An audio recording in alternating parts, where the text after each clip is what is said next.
Pandemonium Reigns. Yo, welcome to Pandemonium Reigns. Hey, I don't know if you know this, Mike, but our numbers are jumping.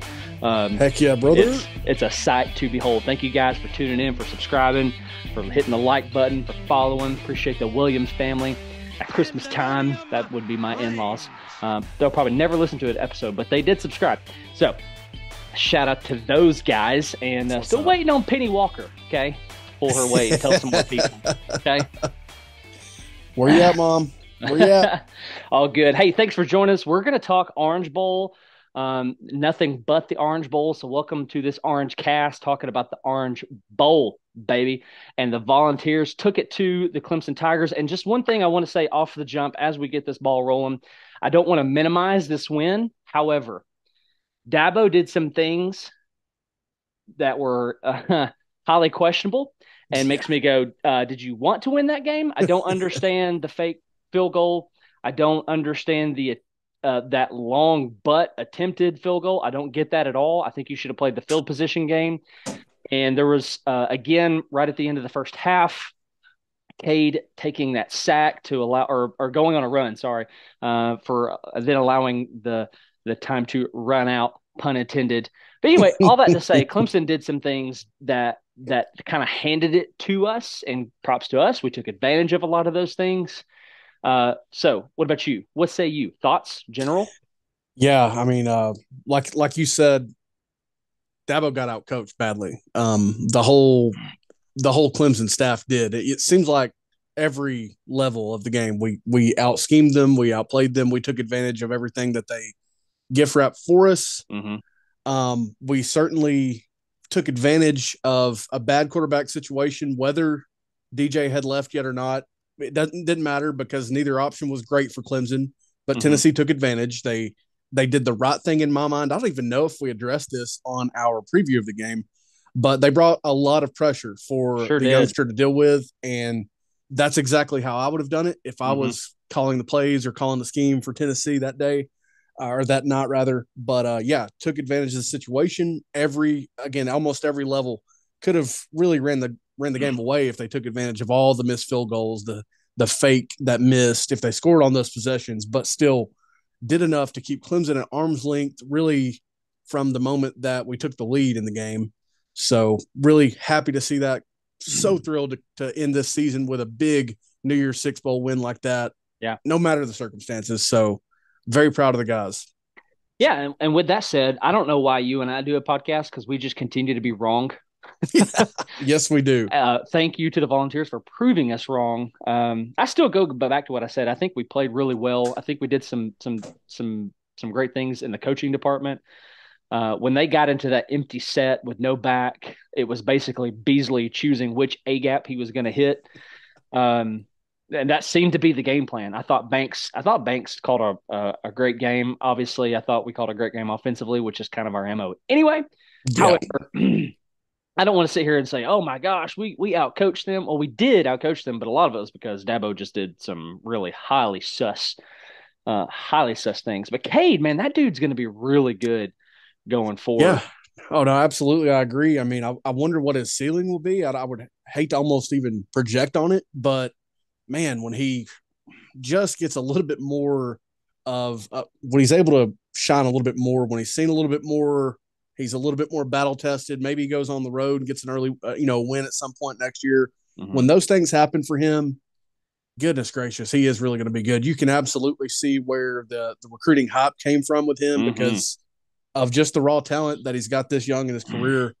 Even despite what I said a moment ago, that the quarterback situation isn't good at Clemson, you got to wonder what the ceiling could have been. You have to think they could have fallen into that playoff this year if they had just gone to him sooner. You know what I mean? Yep. So you're softball pitching this to me. I thought about staying away from this, but you just softball pitched it. Another coaching fail the night of the Orange Bowl, I also think came weeks before the Orange Bowl was even played, and not making a decision to swap out DJ for Cade and get that dude some more game time, because DJ just wasn't cutting it. His numbers weren't good.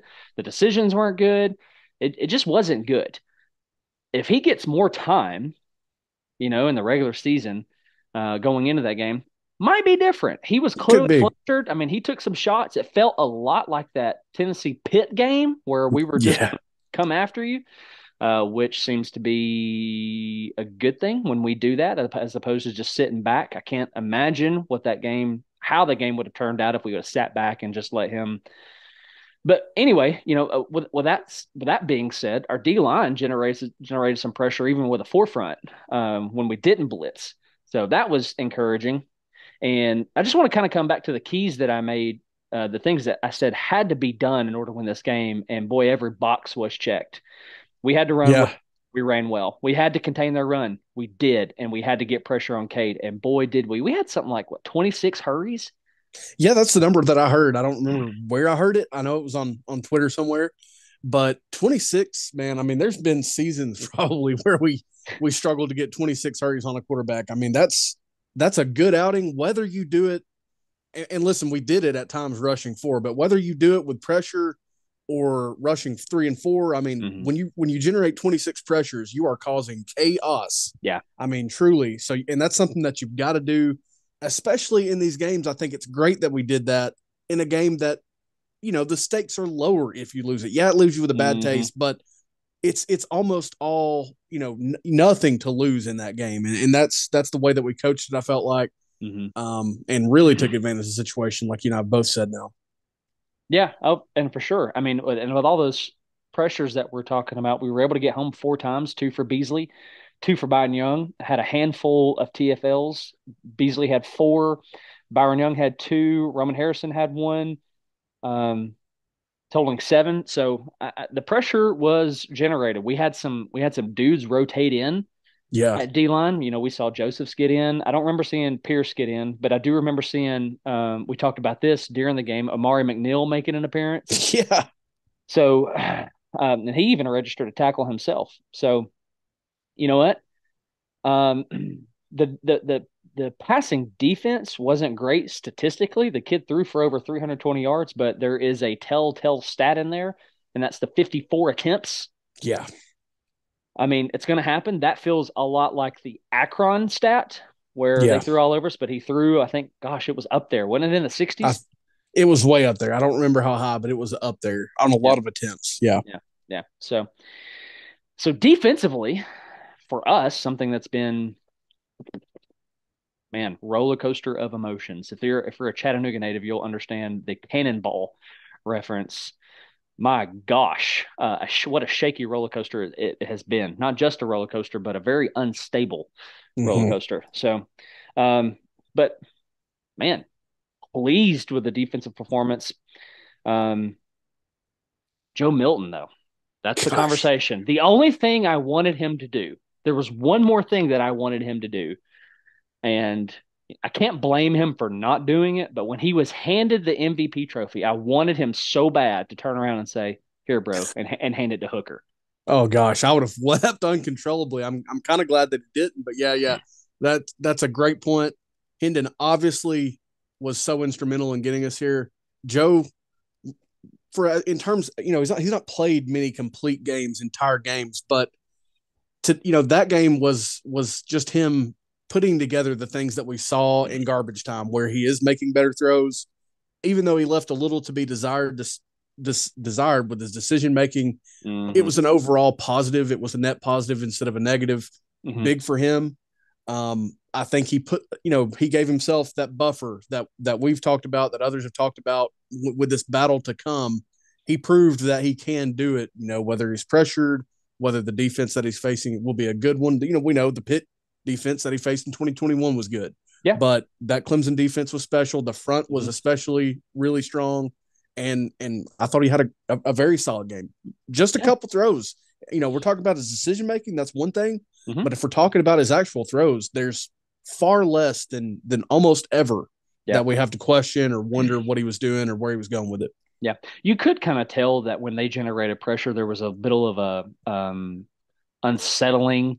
There was some uncertainty going on between his ears. You could kind of sense that, Yeah. just in his body language, the bit of the panic, not even knowing where to turn his body, where to run.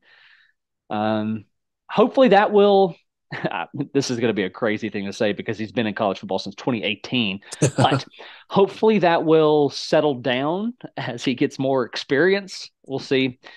But I'm pleased with it. I'm not going to sit here and say he's going to be a Heisman finalist. I don't think that's going to Mm, be the case. I don't think he's going to be Hooker. I don't think that's going to be the case. I know we said we're not going to tap at 23, but I would look for him to land around like a 17 to 23 touchdown mark next year. I think if he can find anything above 20, we'll be doing well. You're like, but he absolutely. but he threw three against Clemson. It's a long season. It's a long Yeah. season. So props to him though, man. He how did I word this to you the other night?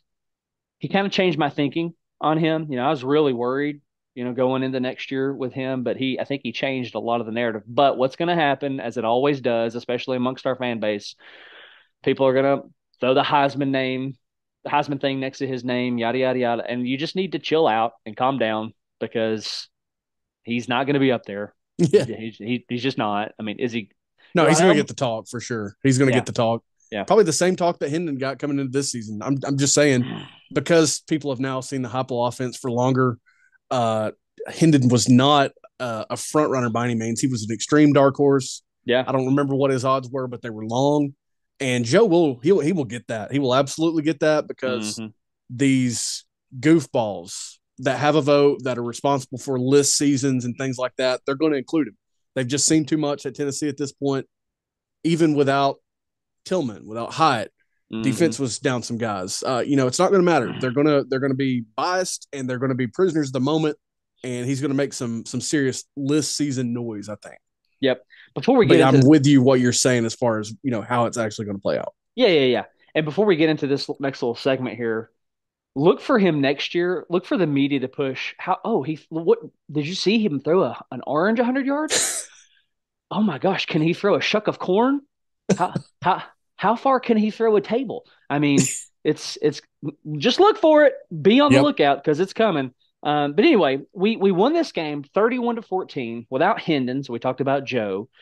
Um, we gave Beasley, some praise there, and My arguably, gosh. if being a defensive guy, if it was more normalized for a defensive guy to win an MVP, he would be my MVP vote for that game.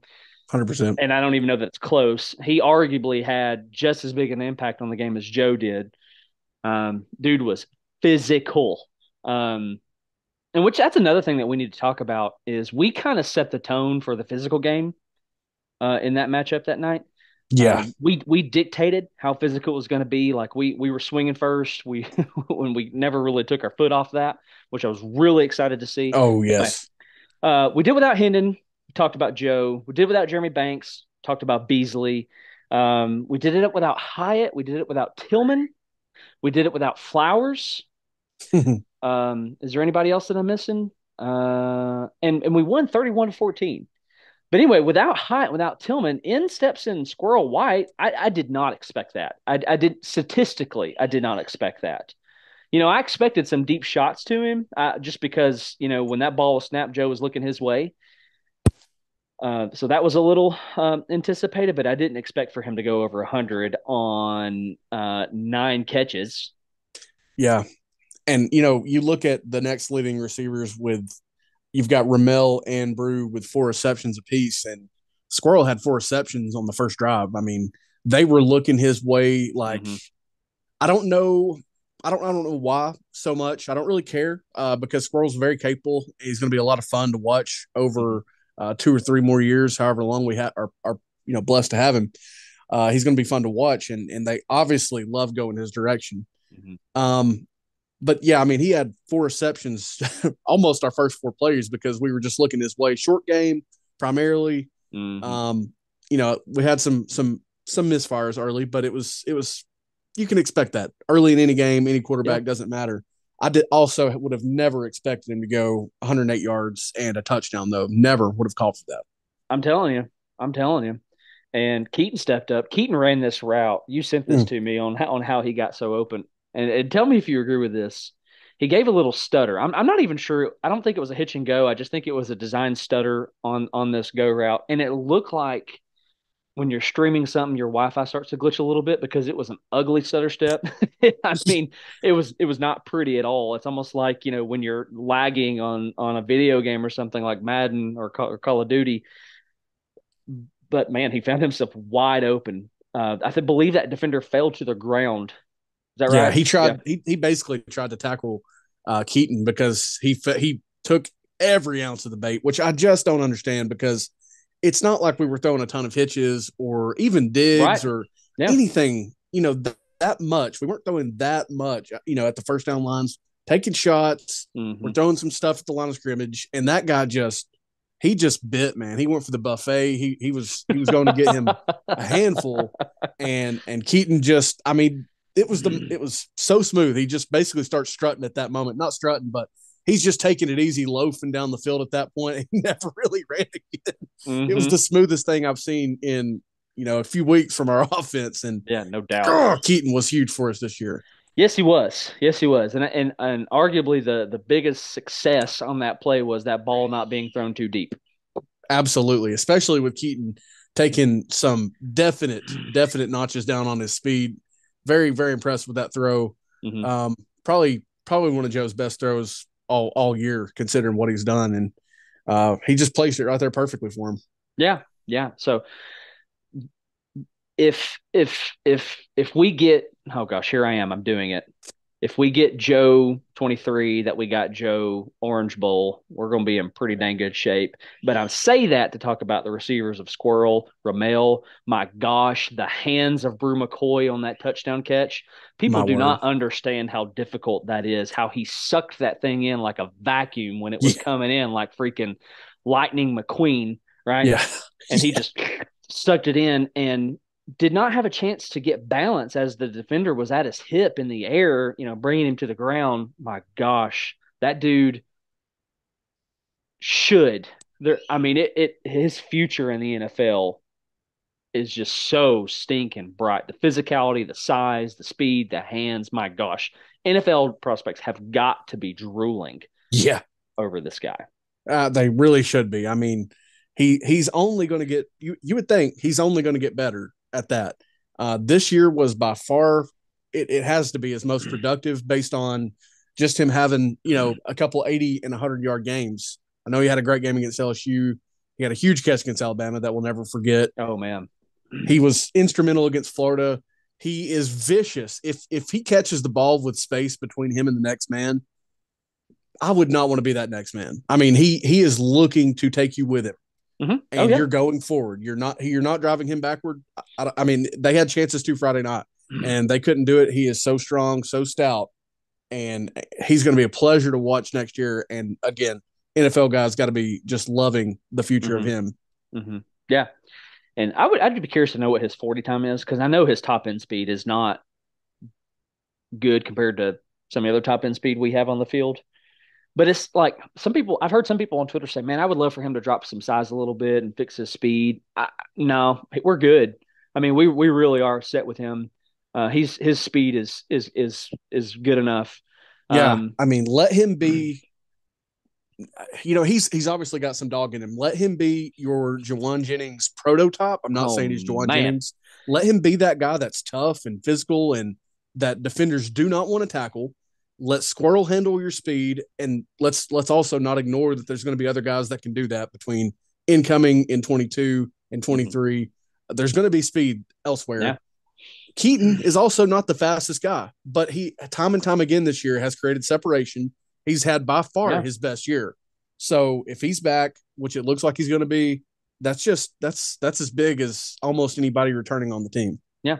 And our receiving core going into next year, I'm really, really excited about. I've seen a lot of posts about, here I go, I'm drifting from the Orange Bowl, which I said I wasn't going to do. I have to say it. So I've seen a lot of posts about, man, who doesn't want to be a slot receiver in this offense? They point to Bayless Jones, right? And then they point to Jalen Hyatt. And now they're pointing to Squirrel White. But one thing I want to point out as in the difference is Bayless Jones, 1 year, Jalen Hyatt, 1 year, right? I mean, he was not the starter last year. That wasn't – so really 1 year basically. And then now you got Squirrel who's going to be staring at a solid 2. Yeah. I mean, he's as sophomore of a freshman for this point of a season as you're ever going to see. Sure. They've tried to involve him all year long, and they've done a really good job of it because of the lack of substitutions and things that we've all hit on before and we all know about. Yeah. They have done a really solid job of getting him plenty of attention. Just quickly, while we're talking about him, 30 receptions, 481 yards, and 2 touchdowns for Squirrel White.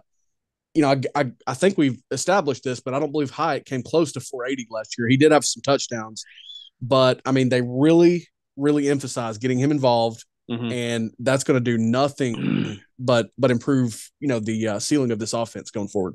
I hope to see him get some jet sweeps, something across the formation before the ball is snapped, things of that nature. And with that said, obviously a considerable difference in the offense and play calling between Hendon on the field and Joe on the field. That's encouraging to me, realizing the difference in their skill set. And we did it without Alex Golish, which is something that, not a lot of people have talked about. Not real sure who called our plays that night. I'm going to assume it's Heupel. Yeah.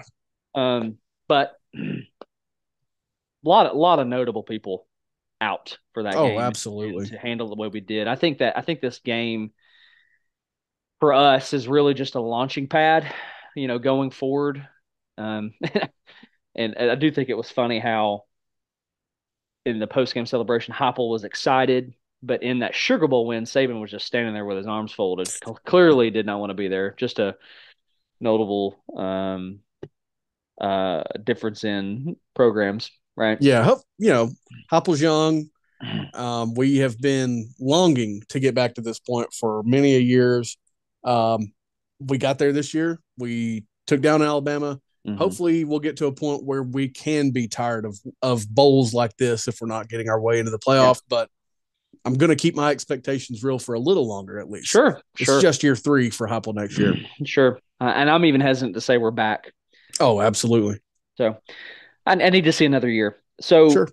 One thing we didn't talk about, and I think we should, because this guy, props to this guy. We did this again without Jeremy Banks, and Solon Page steps in and does really, really well. I mean, on the stat sheet, and even things the stat sheet doesn't reveal. It's like he was constantly around the ball, constantly limiting Juwan Mitchell's snaps. Of course, there could have been something else going on with there. You might be able to touch on that, but I just want to give praise to him for. I mean, I thought he played exceptionally well. Of course, the whole linebacker unit as a whole, I thought did well.